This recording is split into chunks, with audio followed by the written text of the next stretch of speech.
సంగారెడ్డి నియోజకవర్గంలో కాంగ్రెస్, బీఆర్ఎస్ నేతలు రాజకీయ డ్రామాలు మానుకుని ప్రజా సమస్యలపై దృష్టి సారించాలని తెలంగాణ రక్షణ సేన రాష్ట్ర నాయకుడు, జహీరాబాద్ పార్లమెంట్ ఇన్ఛార్జి నెమలికొండ వేణుమాధవ్ సూచించారు. మంగళవారం నిర్వహించిన విలేకరుల సమావేశంలో ఆయన మాట్లాడుతూ, సంగారెడ్డి జిల్లాలో జాతీయ రహదారులపై ప్రమాదాలు పెరుగుతున్నా ప్రభుత్వం, ఎన్హెచ్ఏఐ పట్టించుకోవడం లేదని ఆరోపించారు. ప్రమాదాల నివారణకు సర్వీస్ రోడ్లు, హైమాస్ట్ లైట్లు, హెచ్చరిక బోర్డులు ఏర్పాటు చేయాలని డిమాండ్ చేశారు. ఈ నెల 15న సీఎం రేవంతరెడ్డి జిల్లా పర్యటన సందర్భంగా మంజీరా జలాల విషయంలో స్పష్టత ఇవ్వాలని కోరారు. జిల్లా ప్రజలకు తాగునీరు అందకుండా హైదరాబాద్కు నీటిని తరలిస్తే సహించేది లేదన్నారు. సంగారెడ్డి, జహీరాబాద్, ఆందోల్, సదాశివపేట మున్సిపాలిటీల్లో డంపింగ్ యార్డులు, వ్యర్థాల శుద్ధి కేంద్రాలు ఏర్పాటు చేయాలని డిమాండ్ చేశారు. ప్రజా సమస్యలపై భవిష్యత్లో గ్రామస్థాయి నుంచి ఉద్యమాలు చేపడతామని తెలిపారు. సమావేశంలో శ్రీనివాస్ రెడ్డి, శంకర్ నాయక్, బసవరాజ్, నర్సింలు, యశ్వంత్, విశాల్ తదితరులు పాల్గొన్నారు.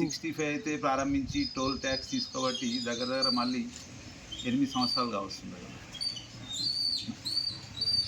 అడ్డగోలుగా టోల్ రేట్స్ కడతా ఉన్నారు, వాహనాలు కడతా ఉన్నారు, కానీ ఎక్కడ కూడా national highway authority of India వాళ్ళు కనీస భద్రతా చర్యలు లేకుండా మనం చూస్తూ ఉన్నాం. జైరాబాద్ పట్టణంలో నెక్సా షోరూమ్ దగ్గర అల్గోల్ చౌరస్తా, అక్కడ పోతుంటే ప్రాణం ఉంటుందా పోతుందా, ఎంత వేగంతో వాహనాలు వస్తుంటాయో తెలుసు. ఆరూరు దగ్గర, లింగంపల్లి దగ్గర, నందికన్ దగ్గర, అన్నిటికన్నా గతంలో జగ్గారెడ్డి గారు ధర్నా చేసిరు, 6 ఏళ్ళు అయినట్టుంది నిజాంపూర్ చౌరస్తా దగ్గర. అక్కడ కూడా రోడ్ దాటాలంటే ఎముడు కనబడతారా ఇంటికి తీరుతామా తెలియని పరిస్థితి నెలకొంది. అడ్డగోలుగా టోల్ ట్యాక్స్ వసూలు చేస్తూ అసలు ఎన్ని ప్రమాదాలు జరిగినాయి ఈ సంవత్సరంలో. ఈ బాధ్యత ఎవరు తీసుకుంటారు? నేషనల్ హైవే అథారిటీ తీసుకుంటుందా, లేకపోతే జిల్లా పోలీస్ శాఖ తీసుకుంటుందా? సమన్వయ లోపమా?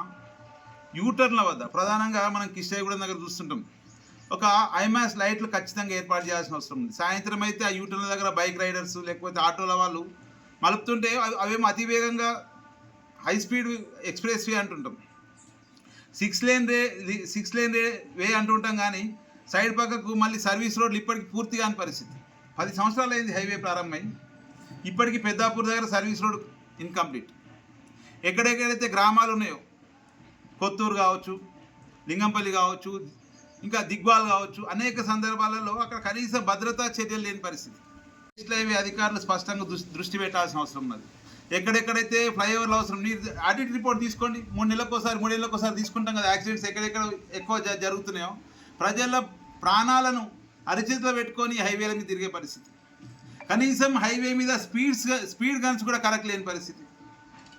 వందలాది మంది మరణిస్తూ వేలాది మంది క్షతగాతులు అవుతుంటే ఈ ప్రభుత్వాలు నిమ్మకు నీరెత్తినట్టు ప్రజల ప్రాణాలను గాలికి వదిలేసి రోడ్డు మీద వదిలిపెట్టేసి కనీస భద్రతా చర్యలు లేకుండా చాలా దారుణమైన పరిస్థితి నెలకొన్నది. ఇమ్మీడియట్గా ప్రాథమిక అంశంగా జిల్లా కలెక్టర్ గారు వెంటనే రివ్యూ తీసుకోవాలా. హైవేలలో ఎక్కడెక్కడ ప్రమాదాలు జరుగుతూ ఉన్నాయి, లేకపోతే ప్రతి ఒక్కరం కూడా రోడ్డు మీద తిరుగుతుంటాం, ఎప్పుడు ఇంటికి పోతామో లేని తెలియని పరిస్థితి.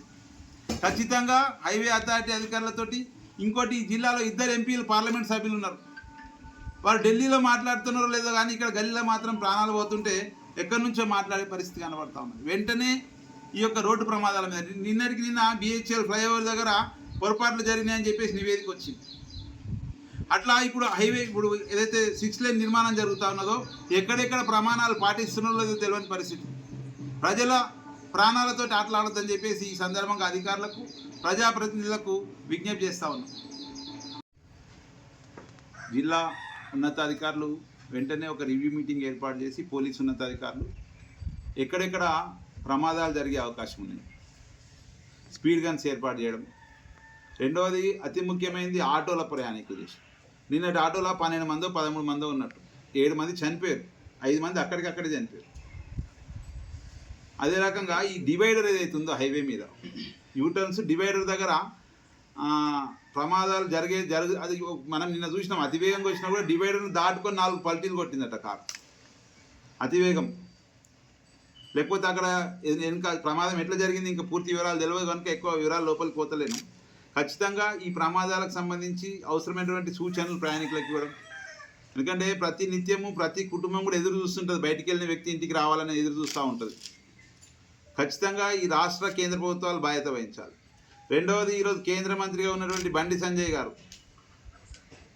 2 సంవత్సరాల పైన కావస్తున్నది. పెద్దాపూర్ సర్వీస్ రోడ్డు అధికారంలోకి వచ్చిన 100 రోజులలో పూర్తి చేస్తా అన్నాడు. 700 రోజుల పైన అయిపోయింది. ఈ పార్లమెంట్ సభ్యుడు కూడా ఇక్కడనే ఉన్నాడు. ఎన్నడూ కూడా దానికి సంబంధించి దృష్టిలోకి పోయిన ఆలోచన లేనట్టుంది.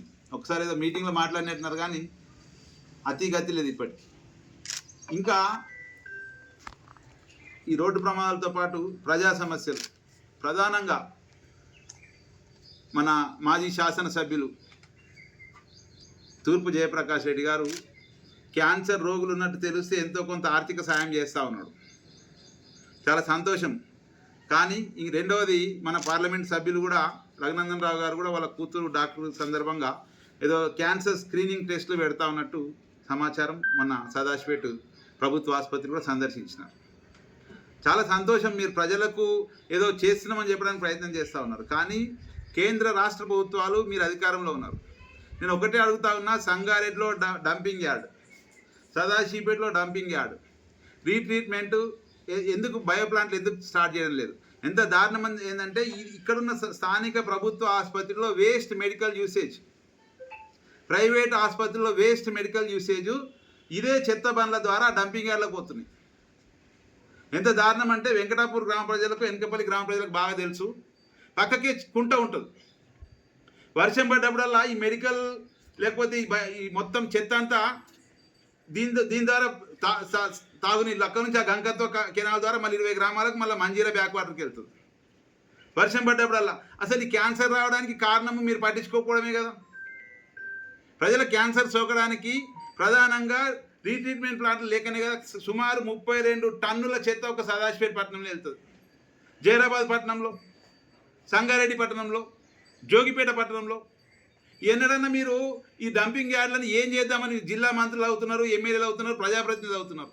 ప్రజా సమస్యల మీద కనీస అవగాహన లేకుండా ఏదో మసిపూసి మారేడుకాయ చేసినట్టు రాజకీయ డ్రామాలు చేయడం తప్ప నేను వాటి లోతుగా వెళ్ళాల్సిన అవసరం లేదనుకుంటున్నా. హరీష్ రావు గారి మీద జయగారెడ్డి గారి మీద ప్రభాకర్ గారు ఇంకొకరు మాట్లాడుతూ ఉన్నారు. నాకు తెలిసి 1995 నుంచి సదాశివరెడ్డి గారు శాసనసభ్యులు ఉన్నప్పుడు సదాశివపేట మున్సిపల్ చైర్మన్గా చింతా ప్రభాకర్ గారు, సంగారెడ్డి మున్సిపల్ చైర్మన్గా జయప్రకాష్ రెడ్డి గారు, సుమారుగా 31 సంవత్సరాలుగా మీరు కాకపోతే వారు కాకపోతే వీరు అధికారంలో ఉంటూనే ఉన్నారు. కనీసం పోతిరెడ్డిపల్లి చౌరస్తాలో రోజుకు 15-20 వేల మంది ప్రయాణికులు ప్రయాణం చేస్తూ ఉంటే, ఎండకెండి వానకు తడుస్తూ ఉంటే కనీసం ఒక బస్ స్టాండ్ నిర్మాణం చేయని రాజకీయ నాయకులు మీరు. నేను చిన్న ఉన్నప్పుడు చూస్తూ ఉన్నా, సదాశివపేటలో సబ్ కోర్టు తీసుకొస్తామని ప్రతిసారి ఎన్నికల మేనిఫెస్టోలో పెట్టడమే కానీ సదాశివపేటలో ఉన్న ప్రభుత్వ భూములు, హైవేకి ఉన్న ప్రభుత్వ భూములన్నీ కూడా శ్మశాన వాటికలకు కేటాయించారు. కానీ ఒక జ్యుడిషియల్ డిపార్ట్మెంట్కి ఇచ్చిరా? ఒక మున్సిఫ్ కోర్టు లేని పరిస్థితి. 1955లో మున్సిపాలిటీ సదాశివపేట. చెప్పుకుంటూ పోతే మీరు కేవలం రాజకీయ డ్రామాలు మాత్రమే ఆడుతూ ఉన్నారు.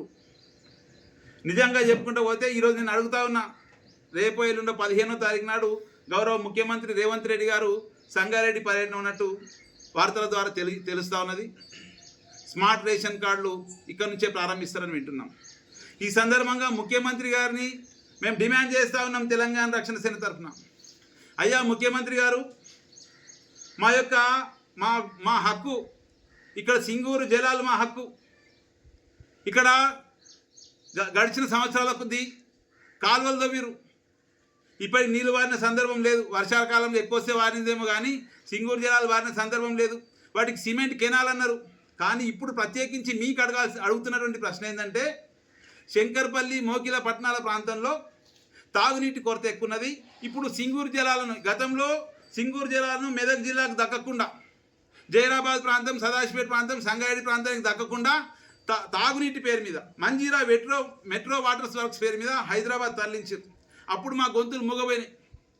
ఈరోజు సాగునీటికి ఇస్తామని చెప్పి కూడా ఈరోజు మళ్ళీ ఏదైతే విల్లాస్ 3 కోట్లకు 4 కోట్లకు 10 కోట్లకు విల్లాలు ఉన్న దగ్గర నీళ్లు తాగడానికి నీళ్ళు లేవని సింగూరు నీళ్లు తరలించే ప్రయత్నం జరగబోతా ఉన్నది. నిన్న వారం రోజుల నుంచి వార్తలు వస్తూ ఉన్నాయి. నెక్స్ట్ క్యాబినెట్లో ఈ యొక్క రంగారెడ్డి వికారాబాద్ ప్రాంతాలకు మోమిన్పేట్ ప్రాంతానికి కూడా ఇక్కడ నుంచి వాటర్ తరలిస్తామని చెప్పేసి మీరు ఇక్కడ బహిరంగ సభ జరుపుతా ఉన్నారు. చెప్పండి, మీకు నిజంగా ఈ సింగూరు జిల్లాలో ఉమ్మడి మెదక్ జిల్లా వాసుల హక్కా కాదా, సంగారెడ్డి జిల్లా వాసుల హక్కా కాదా, లేకపోతే నీళ్ళు అక్రమంగా తరలించుకుంటూ పోతారా? గతంలో ఇదే హరీష్ రావు గారు మంత్రిగా ఉన్నప్పుడు 13 టీఎంసీల నీళ్ళు అప్పనంగా పారబెట్టిండు. ఈరోజేమో కాంగ్రెస్ ప్రభుత్వం వచ్చినాక ఇంకోవైపు ఈ రకంగా మీరు ఒకరి మీద ఒకరు స్థానికంగా నాయకులు ఆరోపణ చేసుకోవడం తప్ప ఖచ్చితంగా తెలంగాణ రక్షణ సేన డిమాండ్ చేస్తూ ఉన్నది. సంగారెడ్డి ప్రజల తరఫున, సంగారెడ్డి జిల్లా ప్రజల తరఫున ఖచ్చితంగా రాబోయే రోజుల్లో ఉద్యమం చేపడతా ఉన్నాము. ముఖ్యంగా మళ్ళీ డిమాండ్ చేస్తూ ఉన్నా, జిల్లా సమస్యల పట్ల ఏమాత్రం నిర్లక్ష్యం వహించినా మీ రాజకీయ డ్రామాలకు కాలం చెల్లింది. 30-32 సంవత్సరాలుగా మీ రాజకీయ డ్రామాలు చేస్తూనే ఉన్నారు. మీరు కాకపోతే వారు, వారు కాకపోతే వీరు అన్నట్టు. దయచేసి ప్రజలకు మీరు ఏం చేసిర్రు? ఒకరేమో ఐఐటి తెచ్చినామంటారు. ఐఐటి మీరు తెచ్చిరా? ప్రభుత్వము అప్పుడు హైదరాబాద్ తెలంగాణకు ఒక స్థానం. నేను తెచ్చినా అని గల్లీ కౌన్సిలర్ అంటున్నాడు, నేను తెచ్చినా అని ఎమ్మెల్యే అంటున్నాడు. ఆ రోజు మీరు ఎక్కడున్నారు? కలెక్టరేట్ కాంప్లెక్స్ 2003లోనే 2004 నాకు గుర్తున్నంత మటుకు చంద్రబాబు నాయుడు గారు శంకుస్థాపన నిధులు ఇచ్చిపోయారు. అప్పుడు అది తెలుగుదేశం పార్టీ రోజుల తెలంగాణ జిల్లా ప్రజలు అందరూ కూడా గమనిస్తూ ఉన్నారు. ఇక్కడ 300 ఎకరాలు ఖాళీగా ఉంటే జగ్గారెడ్డి గారికి అడుగుతా ఉన్నా, మీరు వచ్చి అధికారంలోకి వచ్చి మళ్ళీ 2.5 సంవత్సరాలు అయింది. ఇంటి పట్టాలు మున్సిపల్ ఎన్నికల సందర్భంలో చెప్పారు 6 నెలల పట్టాలు ఇస్తా ఉన్నారు. ఫిబ్రవరిలో మున్సిపల్ ఎన్నికలు అయినాయి. ఇది ఆగస్ట్ సెప్టెంబర్. అక్కడనేమో అలియాబాద్ భూములేమో కంపెనీల పరం అవుతున్నాయి. ఈ సిద్ధాపూర్ భూములు ఏ పరం అవుతుందో తెలియని పరిస్థితి. దయచేసి నేను మళ్ళీ మీ చిత్తశుద్ధిని ప్రజలు శంకించకముందే, ప్రభాకర్ గారు కానీ జగ్గారెడ్డి గారు కానీ మీ చిత్తశుద్ధిని ప్రజలు శంకించకముందే, మీరు 30 ఏళ్ళుగా అధికారంలో ఉంటున్నారు. ప్రజలకు ఏమన్నా చేసి ఆలోచన చేయండి, రాజకీయ డ్రామాలు మారండి అని చెప్పేసి తెలంగాణ రక్షణ సేన డిమాండ్ చేస్తూ ఉన్నది. రానున్న రోజుల్లో ప్రతి గ్రామానికి సంగారెడ్డి జిల్లాలో ప్రధానంగా జైరాబాద్, నారాయణఖేడ్, ఆందోళ్, సంగారెడ్డి నియోజకవర్గాల్లో బలోపేతమై ఖచ్చితంగా ప్రజల సమస్యల గొంతుకై మేము ఉంటామని చెప్పేసి తెలియజేసుకుంటున్నాను. జై తెలంగాణ, జై కవితమ్మ.